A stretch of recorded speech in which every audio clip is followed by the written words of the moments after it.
दोस्तों नमस्कार, ये है मार्गदर्शन फॉर सिविल सर्विसेज। मैं अनुराग चौधरी। दोस्तों टीजीटी, पीजीटी और ईएलटी ग्रेड परीक्षा के लिए महत्वपूर्ण प्रश्नों के अभ्यास में इस वीडियो में प्रस्तुत है इतिहास के महत्वपूर्ण प्रश्नों का प्रैक्टिस सेट। ये प्रश्न अन्य प्रतियोगी परीक्षाओं जैसे गवर्नमेंट इंटर कॉलेज प्रवक्ता, गवर्नमेंट डिग्री कॉलेज, उच्चतर शिक्षा असिस्टेंट प्रोफेसर, केंद्रीय विद्यालय संगठन और नेट जेआरएफ इतिहास के लिए बहुत ही उपयोगी है।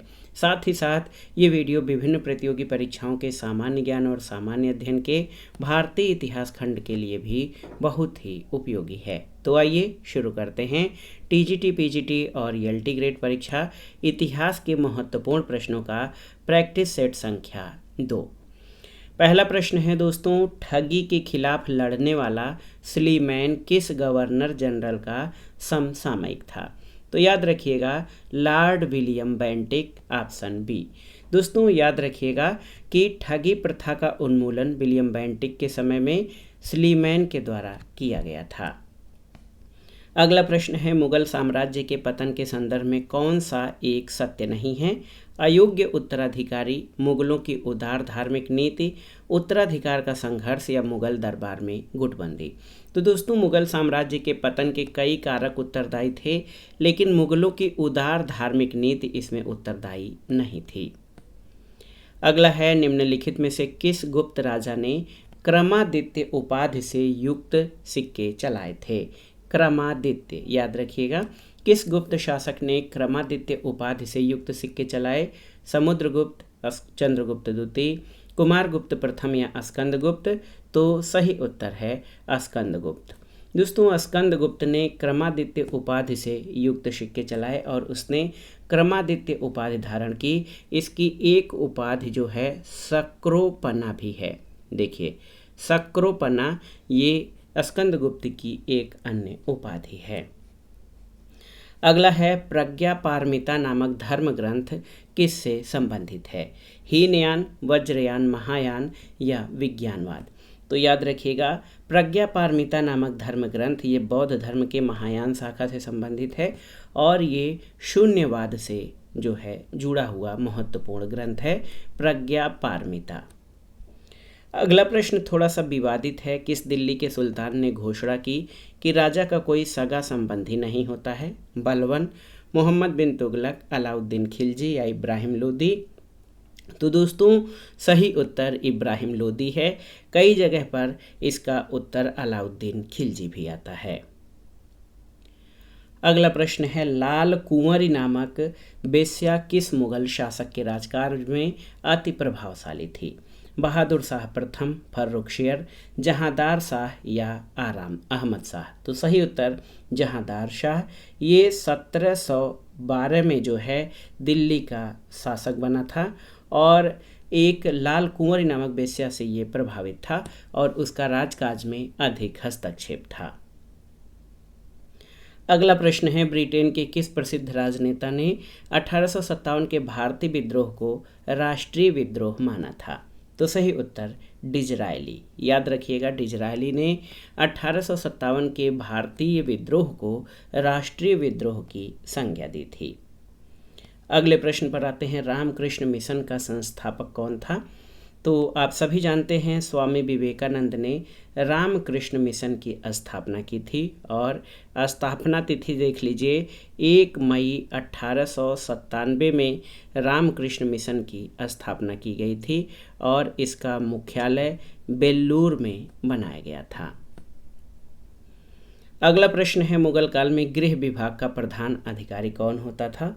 खाने सामा, वकील ए दर, वाकिया नवीस या नाजिरे बायूताता? तो सही उत्तर है खाने सामा मुगल काल में गृह विभाग का प्रधान अधिकारी होता था। अगला प्रश्न है, निम्नलिखित में से कौन सा वेद कर्मकांडों से विशेष रूप से संबंधित है? आपको बताना है। ऋग्वेद, सामवेद, यजुर्वेद या अथर्ववेद? तो सही उत्तर यजुर्वेद। ये मुख्य रूप से कर्मकांडों से संबंधित वेद है। अगले प्रश्न पर आते हैं, वह सुल्तान जो अपने को नियावते खुदाई या ईश्वर का प्रतिनिधि कहता था वो कौन था? ऑप्शन है इल्तुतमिश, बलबन, अलाउद्दीन खिलजी या मोहम्मद बिन तुगलक? तो सही उत्तर बलबन। दोस्तों बलबन ने जो है वो राजत्व का, ईश्वरीय राजत्व के सिद्धांत का प्रतिपादन किया और उसने जो है नियावते खुदाई को अपने आप को कहा, जिसका अर्थ ईश्वर का प्रतिनिधि होता है। अगला प्रश्न है, दक्षिण भारत में विजयनगर साम्राज्य का विस्तार मुख्य रूप से किसने किया था? कृष्णदेव राय, हरिहर प्रथम, हरिहर द्वितीय या वीर विजय? तो सही उत्तर कृष्णदेव राय ने। कृष्णदेव राय का शासनकाल जो है 1509 से 1529 ईस्वी था। आप देख लीजिए 1509 से 1529 ईस्वी, और इनके समय में विजयनगर साम्राज्य का सर्वाधिक विस्तार हुआ और अष्ट दिग्गज इनके मंत्रियों की सभा होती थी। अगला प्रश्न है दोस्तों, भारत में स्थानीय स्वशासन या लोकल सेल्फ गवर्नमेंट का प्रारंभ किस गवर्नर जनरल ने किया था? तो लॉर्ड रिपन ने। ऑप्शन सी आपका सही उत्तर है। 1882 में लॉर्ड रिपन ने भारत में स्थानीय स्वशासन का प्रारंभ किया, इसीलिए रिपन को भारत में स्थानीय स्वशासन का जनक कहा जाता है। अगला प्रश्न है, वह अधिनियम जिसने न्यायालय के निदेशकों की संख्या 24 से घटाकर 18 कर दी थी? तो ये था 1853 का चार्टर एक्ट। याद रखिएगा, ऑप्शन ए आपका सही उत्तर है। इसके द्वारा न्यायालय के निदेशकों की संख्या 24 से घटाकर 18 की गई थी। अगला प्रश्न है, अस्थाई बंदोबस्त किसके साथ किया गया था? ग्रामीण समुदायों के, जमींदारों के, मुकद्दमों के या किसानों के? तो सही उत्तर जमींदारों के, ऑप्शन बी। दोस्तों अस्थाई बंदोबस्त को इस्तमरारी बंदोबस्त भी कहा जाता है और 1793 में, डेट याद रखिएगा, 1793 में 1793 में लॉर्ड कॉर्नवालिस ने बंगाल, बिहार और ओडिशा में अस्थाई बंदोबस्त व्यवस्था प्रारंभ की थी। अगले प्रश्न पर आते हैं, किसको विजयनगर राजसभा में राजदूत के रूप में नियुक्त किया गया था? Marco Polo, Niccolo Conti, Duarte Barbosa या अब्दुल रज्जाक? तो सही उत्तर अब्दुल रज्जाक को। अब्दुल रज्जाक एक फारसी यात्री था जो संगम काल के महत्वपूर्ण शासक देवराय द्वितीय के शासनकाल में आया था और इसको विजयनगर राजसभा में राजदूत के रूप में नियुक्त किया गया था। अगला प्रश्न है, निम्नलिखित में से किस कृति को उसके फारसी अनुवादकों ने रज्मनामा शीर्षक दिया था? तो याद रखिएगा, रज्मनामा जो है ये महाभारत का फारसी शीर्षक है। ऑप्शन सी आपका सही उत्तर है। तो महाभारत का फारसी अनुवाद रज्मनामा कहलाता है। अगले प्रश्न पर आते हैं, प्रथम कर्नाटक युद्ध के बाद किसको डुप्ले द्वारा हैदराबाद में तैनात किया गया था? ऑप्शन है बूसी, बुर्दोनाथ, मैलकम या लाली? तो सही उत्तर बूसी को। याद रखिएगा दोस्तों, प्रथम कर्नाटक युद्ध जो है ये 1746 से 1748 तक ब्रिटिश साम्राज्य और फ्रांसीसी सेना के बीच हुआ था और इसमें डुप्ले द्वारा हैदराबाद में इसके बाद बूसी को तैनात किया गया था। अगला है कि मराठों के साथ होने वाली किस संधि को वारेन हेस्टिंग्स ने कागज़ का टुकड़ा मात्र कहा था? तो सही उत्तर पुरंदर की संधि को। पुरंदर की संधि 11 जून 1665 को हुआ था। याद रखिएगा, 11 जून 1665 को पुरंदर की संधि जय सिंह और शिवाजी के बीच हुई थी। इसको वारेन हेस्टिंग्स ने कागज़ का टुकड़ा मात्र कहा था। अगला प्रश्न है, मित्र मेला को बाद में किस नाम से पुनर्गठित किया गया था? अनुशीलन समिति, अभिनव भारत समिति, युगांतर समिति या निबंधमाला? तो आप जान लीजिए, मित्र मेला को बाद में अभिनव भारत के रूप में गठित किया गया था। मित्र मेला की स्थापना जो है 1899 में हुई थी और 1904 में यही संगठन अभिनव भारत के रूप में परिवर्तित हो गया था। चलिए अगले प्रश्न पर आते हैं, ब्राह्मी लिपि को पढ़ने की विधि की खोज किसकी थी? तो James Prinsep, John M Fleet, Alexander Cunningham या जॉन मार्शल? तो सही उत्तर जेम्स प्रिंसेप ने। दोस्तों जेम्स प्रिंसेप ने 1837 या 1837 में सबसे पहले अशोक के शिलालेखों को पढ़ने में सफलता प्राप्त की थी। अगले प्रश्न पर आते हैं। निम्नलिखित में से किस एक की राज्यसभा में प्रख्यात चित्रकार ख्वाजा अब्दुल समद को प्रश्रय मिला था? बाबर, शेरशाह, अकबर या शाहजहां? तो सही उत्तर अकबर। दोस्तों याद रखिएगा, ख्वाजा अब्दुल समद को हुमायूं जो है भारत लाया था और ये अकबर के दरबार में महत्वपूर्ण चित्रकार था। अगला प्रश्न है, रेगुलेटिंग एक्ट 1773 के अंतर्गत कलकत्ता में स्थापित सुप्रीम कोर्ट का प्रथम मुख्य न्यायाधीश कौन था? तो याद रखिएगा, रेगुलेटिंग एक्ट 1773 के अंतर्गत 1774 में कलकत्ता में एक न्यायालय की स्थापना सुप्रीम कोर्ट की गई थी, जिसके प्रथम मुख्य न्यायाधीश सर एलिजा इम्पे थे। अगला प्रश्न है, निम्नलिखित में से किस एक शक्ति से 1739 में मराठों ने सालसेट और बसीन को जीता था? पुर्तगाली, डच, अंग्रेज या फ्रांसीसी? किससे आपको बताना है? तो सही उत्तर पुर्तगालियों से। अगला प्रश्न है, किसको शाहजहां ने शाह बुलंद इकबाल की पदवी दी थी? शुजा को, दारा शिकोह को, औरंगजेब को या मुराद को? तो शाह बुलंद इकबाल की पदवी शाहजहां ने दारा शिकोह को दिया था। अगला प्रश्न है, मुगल सम्राट औरंगजेब कौन सा वाद्य यंत्र बजाता था? तो याद रखिएगा, औरंगजेब जो है ये बीड़ा बजाने में निपुण था। अगला प्रश्न बहुत ही आसान सा है कि 1906 में कांग्रेस का अध्यक्ष कौन था? तो याद रखिएगा, 1906 में कांग्रेस के अध्यक्ष दादा भाई नौरोजी थे और इसी अधिवेशन में स्वदेशी बहिष्कार और राष्ट्रीय शिक्षा के संकल्प कांग्रेस द्वारा पास किए गए थे। अगला प्रश्न है, इन मुगल बादशाहों में किसको शाह बेखबर कहा जाता था? तो शाह बेखबर की उपाधि बहादुर शाह की थी। आप जान लीजिए, बहादुर शाह 63 वर्ष की अवस्था में जो है वो शासक बना था। राजकाज से उदासीन रहने के कारण इसको शाह बेखबर की उपाधि दी गई थी। अगला प्रश्न है, निम्नलिखित में से किस हड़प्पाकालीन स्थल से एक सूचना पट्ट अभिलेख का साक्ष्य मिला है? लोथल, मोहनजोदड़ो, धौलावीरा या राखीगढ़ी? तो सही उत्तर धौलावीरा से। धौलावीरा का अर्थ सफ़ेद कुआं होता है और इस स्थल से सूचना पट्ट के अभिलेख का साक्ष्य मिला है। अगला प्रश्न है, निम्नलिखित में से किस मूल पाठ में भारतीय गणितीय लेखन से संबंधित प्राचीन साक्ष्य निहित है? आरण्यक, कल्पसूत्र, निरुक्त या शूल्व सूत्र? तो सही उत्तर है शूल्व सूत्र में भारतीय गणितीय लेखन मिलता है और शूल्व सूत्र आप जान लीजिए मुख्य रूप से ज्यामिति का ग्रंथ है और इसके रचनाकार, शूल्व सूत्र के रचनाकार बौधायन हैं। याद रखिएगा, बौधायन की रचना है शूल्व सूत्र और इसमें प्राचीन गणितीय साक्ष्य मिलते हैं। अगला प्रश्न है, आलार कलाम कौन थे? बुद्ध के शिष्य, एक प्रमुख बौद्ध भिक्षु, बुद्ध के एक गुरु या एक शासक जिन्होंने बौद्ध धर्म के लिए राजपाट त्याग दिया था? तो आलार कलाम जो है वो बुद्ध के एक गुरु थे। ऑप्शन सी आपका सही उत्तर है। अगले प्रश्न पर आते हैं, साहित्यिक कृति शिल्पादिकारम का लेखक कौन था? तो उत्तर है इलागो आडिगल चेर। याद रखिएगा, शिल्पादिकारम के लेखक इलागो आडिगल थे। अगला प्रश्न है, निम्नलिखित में से किसने सबसे पहले भू राजस्व संग्रह की दहशाला पद्धति प्रारंभ की थी?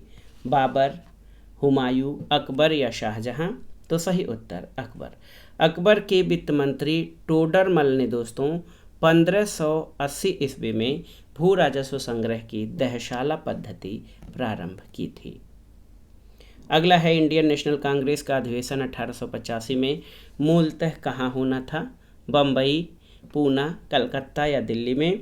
तो सही उत्तर पूना में। लेकिन आप जान लीजिए, पूना में प्लेग फैल जाने के कारण ये अधिवेशन बम्बई के गोकुलदास तेजपाल संस्कृत विद्यालय में आयोजित किया गया था। तो ये बाद में मुंबई में आयोजित किया गया। अगला प्रश्न है, एशियाटिक सोसाइटी ऑफ बंगाल की स्थापना कब हुई थी? तो सही उत्तर 1784 में। दोस्तों 1784 में विलियम जोन्स ने एशियाटिक सोसाइटी ऑफ बंगाल की स्थापना की थी। अगला प्रश्न है ज्ञान की वह शाखा जिसमें सिक्कों का अध्ययन किया जाता है, तो ये है, आप जान लीजिए, न्यूमिस्मेटिक्स। न्यूमिस्मेटिक्स विज्ञान की वो शाखा है जिसमें सिक्कों का अध्ययन किया जाता है। अगला प्रश्न है दिल्ली सल्तनत के सुल्तानों में से कौन नहर प्रणाली का जनक माना जाता है? बलबन, फिरोज तुगलक, अलाउद्दीन खिलजी या मोहम्मद तुगलक? तो सब सही उत्तर है फिरोज तुगलक। दोस्तों, फिरोज तुगलक ने पैदावार बढ़ाने के लिए जो है सिंचाई के लिए नहरों का विकास कराया था और इसको नहर प्रणाली का जनक कहा जाता है। अगले प्रश्न पर आते हैं। महत्वपूर्ण प्रश्न है कि तांबे के सिक्के किसने चलाए थे? इल्तुतमिश ने, ऐबक ने, मोहम्मद बिन तुगलक या बलबन ने? तो सही उत्तर तांबे के सिक्कों का चलन इल्तुतमिश के द्वारा कराया गया था। अगला प्रश्न है प्रथम भारतीय महिला विश्वविद्यालय की स्थापना कहाँ की गई थी?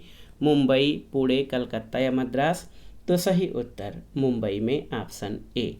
याद रखिएगा, श्रीमती नाथीबाई दामोदर ठाकरसी महिला विद्यापीठ की स्थापना 2 जुलाई 1916 1916 को D.K. कर्वे, धुंधुपंत केशव कर्वे के द्वारा की गई थी। इसकी स्थापना मुंबई में की गई थी।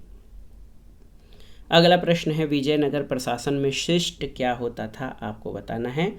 तो याद रखिएगा, विजयनगर प्रशासन में शिष्ट भू राजस्व कर होता था।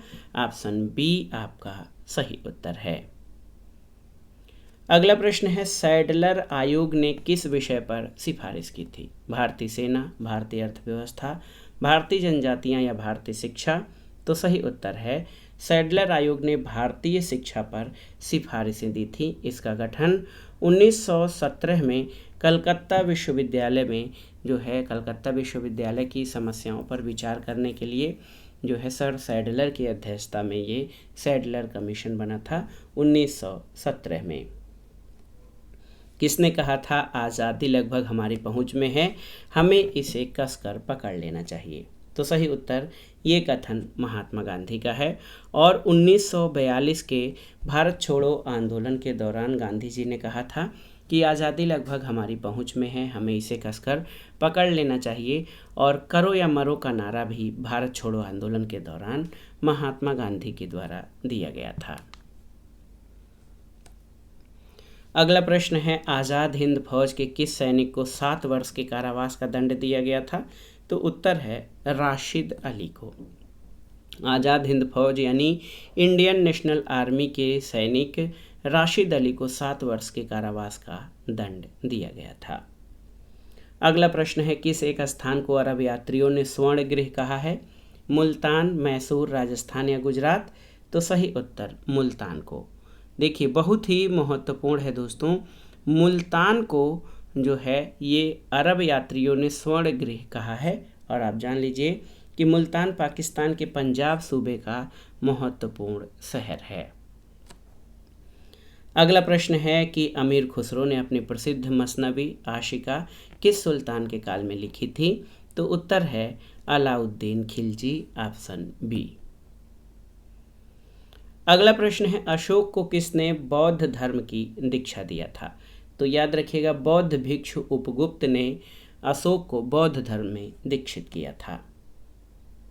अगला प्रश्न है सैंधव सभ्यता का ज्ञान हुआ था कैसे? तो आप जान लीजिए सैंधव सभ्यता का ज्ञान उत्खनन से प्राप्त प्रमाणों के आधार पर हुआ था। अगला प्रश्न भी बहुत ही महत्वपूर्ण है, कौन सा प्रथम मुगल सम्राट था जिसने बंगाल के विरुद्ध सैन्य अभियान का नेतृत्व किया था? तो सही उत्तर बाबर।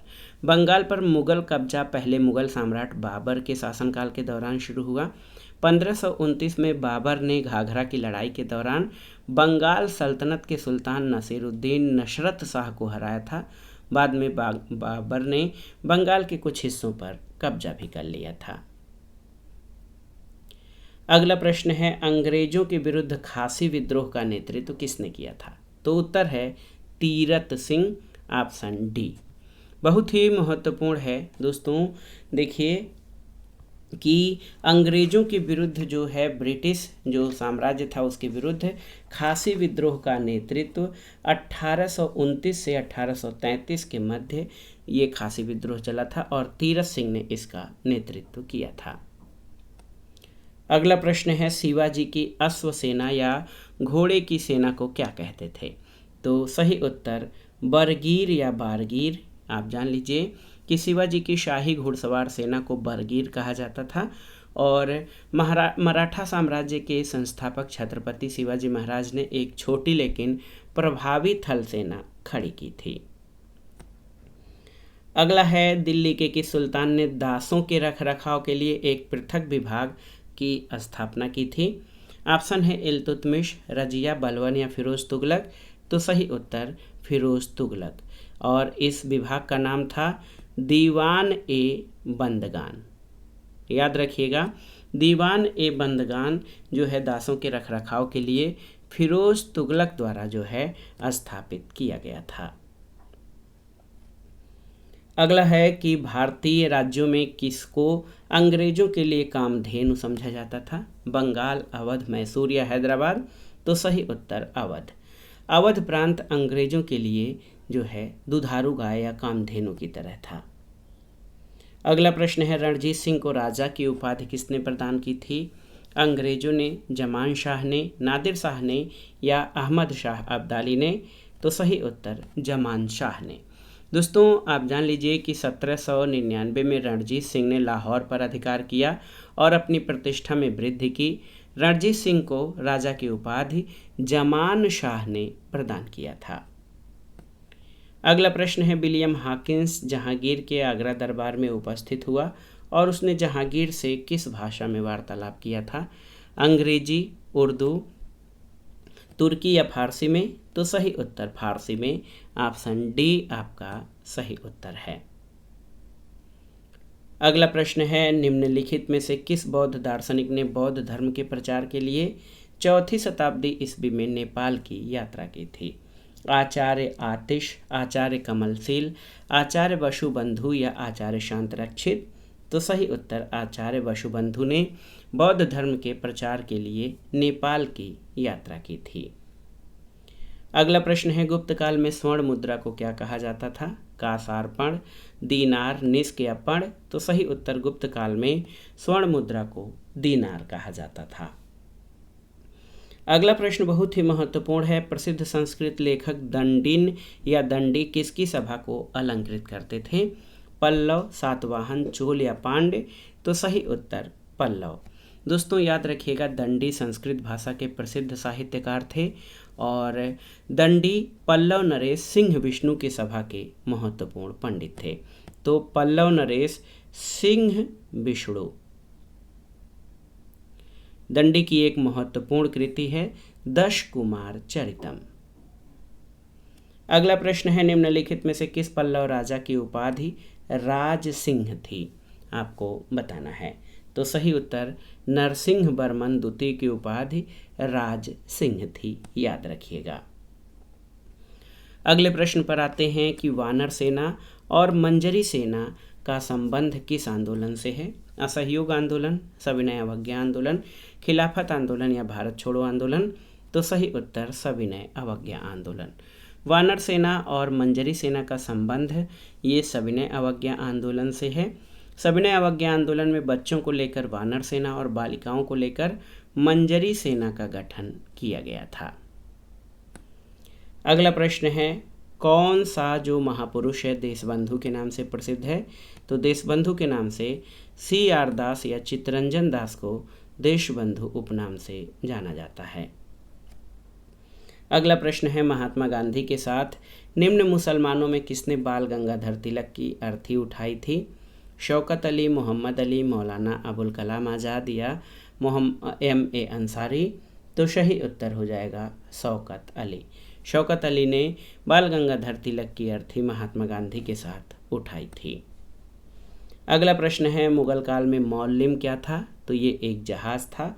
और आज के प्रैक्टिस सेट का आखिरी प्रश्न है, निम्नलिखित सुल्तानों में से किस एक ने सबसे अधिक समय तक शासन किया था? बलबन, अलाउद्दीन खिलजी, मोहम्मद बिन तुगलक या बहलोल लोदी? तो सही उत्तर बहलोल लोदी ने 1451 से, याद रखिएगा, 1489 तक शासन किया था, जो सर्वाधिक कार्यकाल है। तो याद रखिएगा बहलोल लोदी का कार्यकाल जो है वो सबसे अधिक था। तो दोस्तों ये था आज का video TGT PGT LT grade इतिहास के लिए इतिहास विषय के महत्वपूर्ण प्रश्नों का प्रैक्टिस सेट, जो आपके आगामी अन्य परीक्षाओं की तैयारी और रिवीजन की दृष्टि से बहुत ही उपयोगी है। आप इन प्रश्नों को तैयार कर लीजिए। वीडियो आपको कैसा लगा हमें कमेंट बॉक्स में ज़रूर बताइएगा। वीडियो को लाइक करें, शेयर करें और इस चैनल मार्गदर्शन फॉर सिविल सर्विसेज को सब्सक्राइब करें। वीडियो देखने के लिए धन्यवाद दोस्तों। नमस्कार।